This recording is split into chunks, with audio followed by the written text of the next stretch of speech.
Hello, कैसे हैं आप लोग? Welcome to vibrant classes. पिछले वीडियो में हमने बहुत डिटेल में डिस्टेंस और डिस्प्लेसमेंट को समझा था और ये भी समझने की कोशिश किया था कि कब कोई बॉडी मोशन में होता है और कब कौन सी बॉडी रेस्ट पे होता है, मतलब कब हम कहेंगे कोई बॉडी रेस्ट पे है और कब मोशन।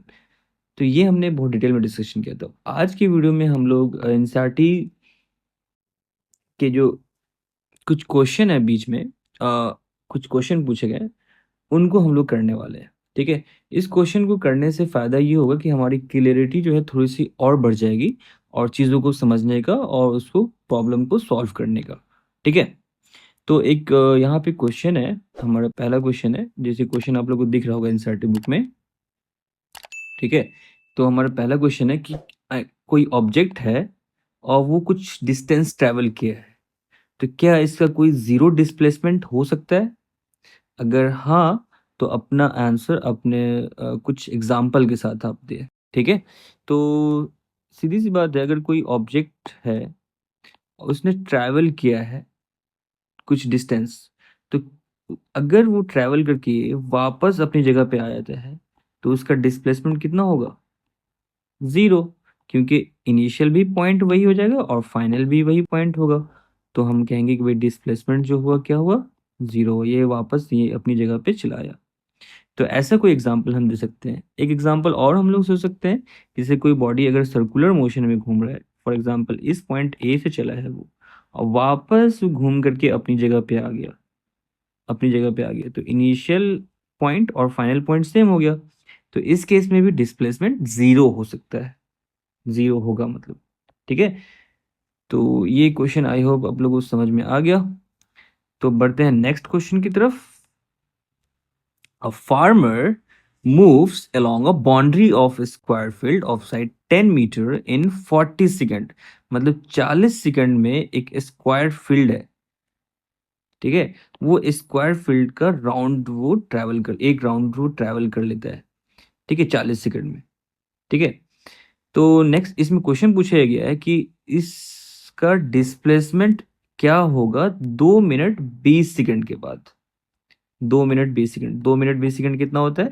2 × 60 + 20, मतलब 140 सेकंड के बाद वो कहाँ पर होगा बेसिकली।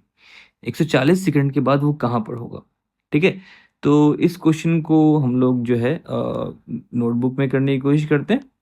ठीक है। एक स्क्वायर हमने ले लिया।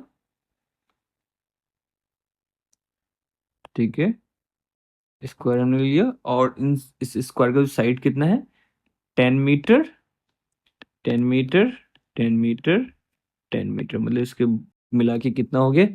40 मीटर। मतलब अगर एक राउंड वो ट्रैवल करेगा इस पॉइंट से इस पॉइंट तक, तो 40 मीटर वो ट्रैवल कर लेगा।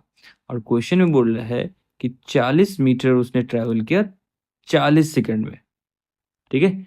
40 मीटर ट्रैवल किया 40 सेकंड में। तो 1 मीटर वो कितने में ट्रैवल करेगा? 40/40 सेकंड, मतलब 1 सेकंड में वो जो है 1 मीटर ट्रैवल कर रहा है। ठीक है। चलो, इससे हमें मतलब नहीं है। हमें करना क्या है कि हमें ये पता करना है कि वो 2 मिनट 20 सेकंड, मतलब 140 सेकंड में वो कितना कहाँ पर होगा। तो इसके लिए हम ये पता कर लेते हैं कि वो 140 सेकंड में कितना राउंड ट्रैवल किया। ये हमारा एक राउंड हो जाएगा। ठीक है। तो इसको करने के लिए हम बेसिक यूनिटरी मेथड लगा लेते हैं कि भाई 40 सेकंड में उसने 40 सेकंड में उसने एक राउंड ट्रैवल किया। ठीक है। तो 1 सेकंड में वो कितना राउंड ट्रैवल करेगा? 1/40 राउंड। ठीक है। तो 140 सेकंड में कितना राउंड ट्रैवल करेगा? तो 1/40 × 0 से 0 7/2, डेट इज 7/2 राउंड। ठीक है। 7/2 राउंड, इसका मतलब कितना हुआ? 3.5 राउंड। ठीक है। तो इस तरह से हमें सोचना है इसको। और भी तरीके हो सकते हैं सोचने के, लेकिन ये मुझे एक आसान तरीका लगा। ठीक है, कि आप ये सोचो कि 140 सेकंड में कितना राउंड ट्रैवल किया। अगर इसने, तो यहाँ पे हमारा आंसर है 3.5 राउंड। 3.5 राउंड का मतलब क्या हुआ, देखो एक राउंड ये हो गया, फिर वापस यहाँ से ये 2 राउंड हो गया, फिर वापस यहाँ से 3 राउंड हो गया। 3 राउंड पे अपनी जगह पे आ गया वो, ठीक है, जहाँ पे से चला था वहीं पे आ गया। लेकिन आधा राउंड और हमें ट्रैवल करना है, तो आधा राउंड का मतलब क्या हो, ट्राइंग स्क्वायर का 2 साइड, इतना और इतना। फाइनली इसका मतलब वो कहाँ पर नजर आएगा, यहाँ पर नजर आएगा 2 मिनट के बाद। तो इसका मतलब क्या हुआ कि ये इसका इनिशियल पॉइंट हो गया और ये इसका फाइनल पॉइंट हो गया, ठीक है। तो डिस्प्लेसमेंट फाइंड करने के लिए हम लोग करते क्या है, इनिशियल पॉइंट से फाइनल पॉइंट को मिला देते हैं, और ये जो लेंथ हो जाता है वो डिस्प्लेसमेंट का मैग्नीट्यूड हो जाता है। तो उसी तरह से हम लोग यहाँ पे क्या करते हैं कि इसको यहाँ से यहाँ मिला देते हैं, तो ये हमारा क्या हो जाएगा, डिस्प्लेसमेंट। और इस डिस्प्लेस ये वाले लेंथ को हम लोग फाइंड करने के लिए क्या करते हैं, पाइथागोरस थ्योरम लगा सकते हैं, क्योंकि राइट एंगल ट्रायंगल है हमारे पास। तो पाइथागोरस थ्योरम लगा सकते हैं यहाँ पे बहुत आसानी से, ठीक है। यहीं पे मैं लगा देता हूँ, जिसे मैं इसका कुछ नाम भी दे देता हूँ, चलो। ये पॉइंट ए है, ये बी है, ये सी है, ठीक है। तो मैं यहाँ पे ए सी का डिस्टेंस निकालना चाहूँगा, तो ए सी का square equal to A B का स्क्वायर प्लस बी सी का स्क्वायर। और यहाँ पे हम लोग इस स्क्वायर को हटा करके इस पे रूट लगा देते हैं अभी, ठीक है। तो इस पे इसकी वैल्यू हम लोग के पास आएगा, ए बी का स्क्वायर मतलब 10 का स्क्वायर प्लस 10 का स्क्वायर। तो ये हो जाएगा 10 का स्क्वायर 100, फिर 10 का स्क्वायर कितना हो जाएगा 100, ये कितना हो जाएगा 200। क्या मैं इसको फैक्टराइज करके ऐसे लिख सकता हूँ, 10 × 10 100 × 2, मतलब 10 के पेयर बन गए, मतलब 10√2 मीटर, ठीक है। तो ये हमारा डिस्प्लेसमेंट आ गया 10√2 मीटर। आई होप आप लोगों को ये क्वेश्चन समझ में आएगा, और ये काफ़ी अच्छा क्वेश्चन था, इसको थोड़ा सा हमें थिंकिंग स्किल बढ़ाने के लिए, ठीक है। मतलब इस तरह से हमें सोचना है। तो 10√2 मीटर। नेक्स्ट क्वेश्चन जो है हमारा क्या है, अगर कोई डाउट हो तो आप लोग पूछ सकते हैं, ठीक है। नेक्स्ट क्वेश्चन है कि which of the following is true for the displacement, मतलब डिस्प्लेसमेंट के लिए क्या ये कौन सा ट्रू है।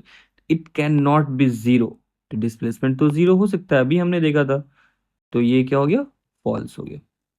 नेक्स्ट क्वेश्चन है its magnitude is greater than the distance travel by object, मतलब मैग्नीट्यूड डिस्प्लेसमेंट का डिस्टेंस से ज्यादा हो सकता है, ये तो बिल्कुल फॉल्स है।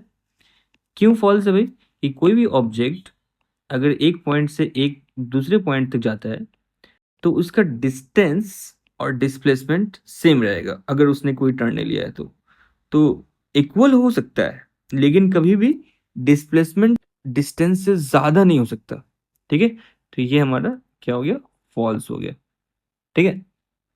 तो इस तरह के क्वेश्चन हम लोग और भी करते रहेंगे, ठीक है। क्वेश्चन करने से क्या होता है, क्लियरिटी आ जाती है, थोड़ी सी क्लियरिटी और आ जाती है, मतलब जो आप लोगों ने समझ रखा है उसमें थोड़ी सी क्लियरिटी और बढ़ती है, इसलिए हम लोग क्वेश्चन करना हमारे लिए बहुत ज़रूरी है। तो चलिए, आई होप आप लोगों को ये समझ में आया होगा। तो चैनल को सब्सक्राइब करें, लाइक करें और शेयर करें, अपने दोस्तों तक पहुंचाएं, ठीक है। और ये कंटेंट आप लोगों को वैल्यूबल लग रहा होगा, ठीक है, ताकि एनसीईआरटी की में जो एटलीस्ट जो चीज़ें दी हुई हैं उसको हमें समझना ज़रूरी है, ठीक है। और तो इसलिए आप लोग चैनल को सब्सक्राइब करें, लाइक करें, शेयर करें, ठीक है।